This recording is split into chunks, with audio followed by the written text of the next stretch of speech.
Hello बच्चों, स्वागत है आपका एक बार फिर से आपके अपने YouTube चैनल पर। दोस्तों मैं हूं रमेश चौधरी। अपन पढ़ रहे थे NCERT class 12th drawing subject, जिसमें अपन चैप्टर नंबर 2 पढ़ रहे थे। चैप्टर नंबर 2 में दोस्तों अपन ने राजस्थानी लघु चित्र शैलियाँ पढ़ी और राजस्थानी स्कूल के जो केंद्र थे वो पढ़े।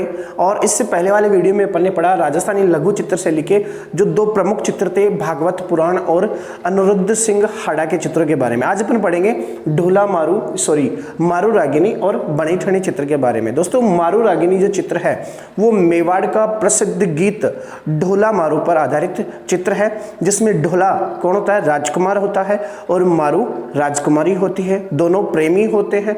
दोनों प्रेमी जो है एक दूसरे से काफ़ी प्यार करते हैं, लेकिन लोगों से परेशान होकर या फिर कलेश या झगड़ों से लेकर या काफ़ी समय तक परेशान होकर फिर वो दोनों एक रहते हैं और आखिरकार फिर वो उस जगह से परेशान होकर ऊंट पर बैठकर वहाँ से दौड़ जाते हैं। कुछ इस प्रकार का चित्र है। तो दोस्तों देखिए, यह चित्र मेवाड़ रागमाला के चित्रों का एक प्रमुख चित्र है जो वर्तमान में राष्ट्रीय संग्रहालय दिल्ली में स्थित है। दोस्तों इस चित्र को बनाने वाला जो चित्रकार था वो साहबुद्दीन था। कौन था दोस्तों? साहबुद्दीन, जिसने बनाया था 1650 ईस्वी में।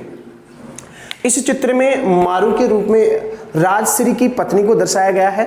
यह चित्र ढोला मारू जो मेवाड़ का प्रसिद्ध गीत है उस पर आधारित चित्र है, जिसमें ढोला कौन होता है? राजकुमार, और मारू कौन होता है? राजकुमारी।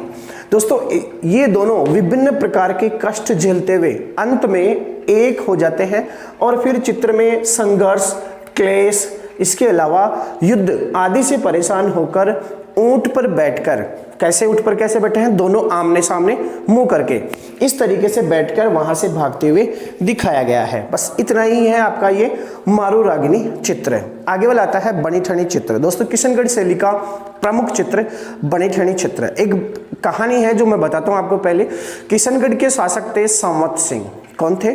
सामंत सिंह थे। सामंत सिंह की पत्नी की एक दासी थी जो जिसका नाम था राजश्री। जो दासी थी वो बहुत ही सुंदर थी, एक कुशल कवयित्री थी और बहुत ही अद्भुत सौंदर्य की एक कह सकते हैं कि प्रतिमा थी। इस तरीके से बहुत सुंदर दिखाई देती थी।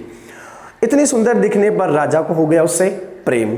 अब राजा को उससे प्रेम हुआ तो राजा उसके प्रेम में डूबकर अलग अलग प्रकार की कविताएं लिखने लग गया। अब कविताएं अगर राजा ने लिखी तो अब कविताओं के नीचे अपना नाम तो लिख नहीं सकता, क्योंकि आपको पता होगा जो प्रेम में डूब जाते हैं बच्चे तो वो क्या करते हैं, उसके लड़की के ऊपर कविताएं लिखते हैं। अगर लड़का ऐसा होगा तो, या फिर लड़की होगी तो लड़के के ऊपर कविताएं लिखेंगे और फिर लास्ट में क्या करते हैं, अपना नाम लिख देते हैं कि किसके द्वारा लिखी गई है। तो राजा क्या करता था? सामंत सिंह कविताएं लिखता था। किस पर लिखता था? उस राजश्री दासी पर। और लास्ट में किसका नाम लिख देता था? नागरी दास का, यानी कि खुद को नाम का क्या बताता था? नागरी दास बताता था।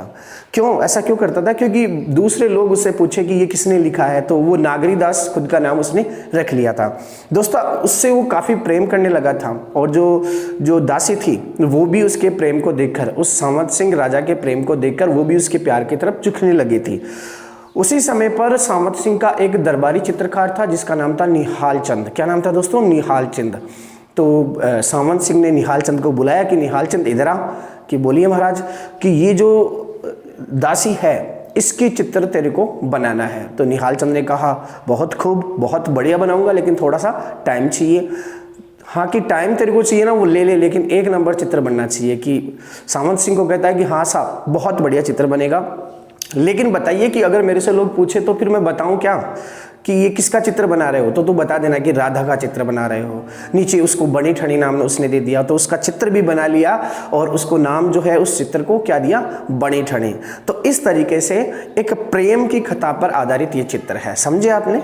नहीं समझा? दोबारा से बताता हूँ। किशनगढ़ जो चित्र शैली है वहाँ का एक राजा था, शासक था सामंत सिंह। सामंत सिंह प्यार में डूब गया था। किसके?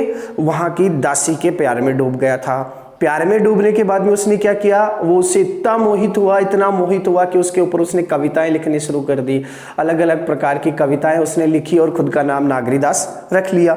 नागरी दास रखने के बाद में उसने निहाल चंद को बुलाया कि तू इधर आ और ये जो मेरी प्रेमिका है, मेरी लवर है, क्या क्या बोलते हैं आप लोग, है ना, तो इस पर तेरे को चित्र बनाना है। तो वो फिर उस पर चित्र बनाता है और जो चित्र बनाता है उसी चित्र को नाम दिया जाता है बनी ठनी। समझे बच्चों? देखो किशनगढ़ के शासक सामंत सिंह की दासी थी। जो एक कुशल कवयित्री थी, नृत्यांगना थी और बहुत सुंदर थी। राजा को उससे क्या हो गया, प्रेम हो गया। सामंत सिंह ने ब्रज भाषा में राधा कृष्ण पर आधारित कई कविताएं लिखी। एक्चुअल में लिखी किसके ऊपर थी, उस दासी के ऊपर। और फिर अपना खुद का नाम क्या रखा, नागरी दास उसने रखा। किसने, सामंत सिंह ने, उसके प्रेमी ने। फिर देखो, राजा के प्यार को देखकर दासी भी उसकी ओर मोहित हुई और सामंत सिंह के जो दरबारी चित्रकार थे जिनका नाम था निहाल सिंह, क्या नाम था दोस्तों, निहाल सिंह, उनसे उस चित्र बनवाया जिसका नाम रखा गया क्या, बनी ठनी। जो बनी ठनी चित्र था उसमें उस दासी की सौंदर्य जो है उसको दिखाया गया है। दोस्तों सौंदर्य जो है उसका देखते ही बनता है। अब सुंदरता की मैं शब्दों में नहीं बता सकता कि वो सुंदर कितनी थी, बहुत ज़्यादा सुंदर थी, कुल मिला के बात ये है। तो सुंदरता जो चित्र बनाया गया उसमें देखो राधा के रूप में उसको चेहरा दिखाया गया, उस दासी का राधा के रूप में। इसके अलावा मोड़ ली हुई आंखें, आंखें जो है ना ये पलके, ये ऐसे मोड़ ली हुई।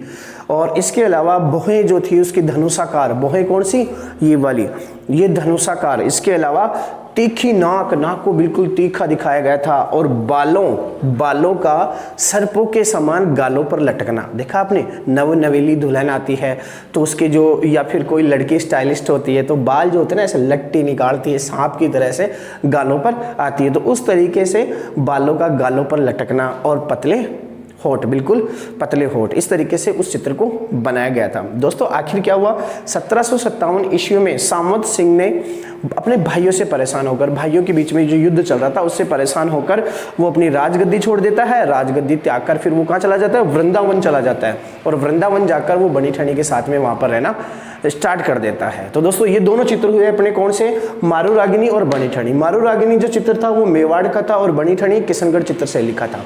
ओके दोस्तों, आगे जो बचे हैं आपके दो चित्र वो नेक्स्ट वीडियो में लेकर आएंगे। तब तक के लिए स्वस्थ रहिए, खुश रहिए। Thank you so much.